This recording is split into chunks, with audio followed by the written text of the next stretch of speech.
म्हणे का तू म्हटलं कोणी का बॅलन्स दाखवत आहे म्हणून. लड़के की इस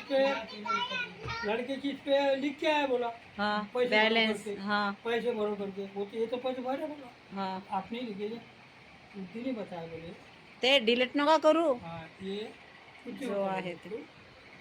मैं बोला ग्राफिक लेकिन क्या का बोले 10-20 रुपये ब्याज आए अच्छा रहता बोले 10-20 रुपये आता म्हणा.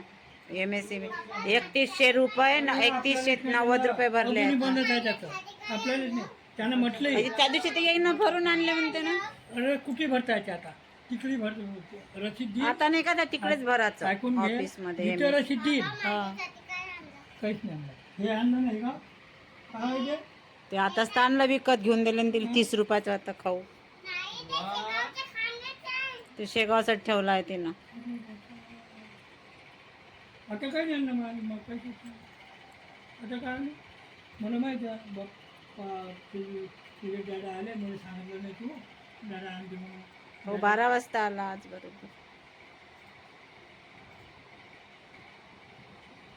झाले तर त्याला माहीतच नाही झालं तिथून जाताना आहे ना दूर दूर जाऊ शकते अशा गाड्या आहेत आम्ही एक गाड्या आहे मोठा पाहिजे बघ. अगं खाऊन घे ना ते पॉकेट. मग काय आणलं तुम्ही जाण तिला काय आणलं ते? काय आणलं? अरे मग पाहिलं तुटलं होतं ना तिकडून पशीना लोट झालो. ए बाई आज आणला नाही म्हणते काय घामाचं. हा शेगासाठी 2-3 पॉकेट आहेत. तर आता खाऊन घे ना मी घेऊन गेलो तू तुझ्यासाठी आता खाऊन घे. अरे बाबा मैं दे दूंगा ना तेरे को. आता ते खाऊन घे एक पॉकेट त्याच्यातलं. क्या तेरे को समजता नहीं ऐसे मतलब शेगावसाठी आहे का ते. बर तो बाद में लेंगे ना अपन बड़े वाले वो इतना बड़ा पूरा लेंगे. अरे क्या यार किती रडत होते ते आता पोरं गेले तर ते आता कपडे आणायला गेले आहे ना शेगावसाठी जायसाठी आहे ना रू. ए रुई किती दिवसापासून मुंबईला शेगाव तर मी चालली गेली.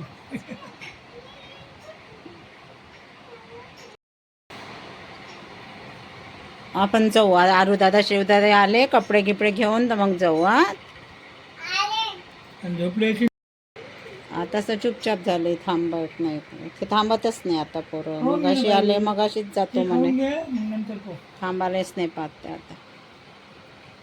मोठा तर थांबतच नाही आता. मोठं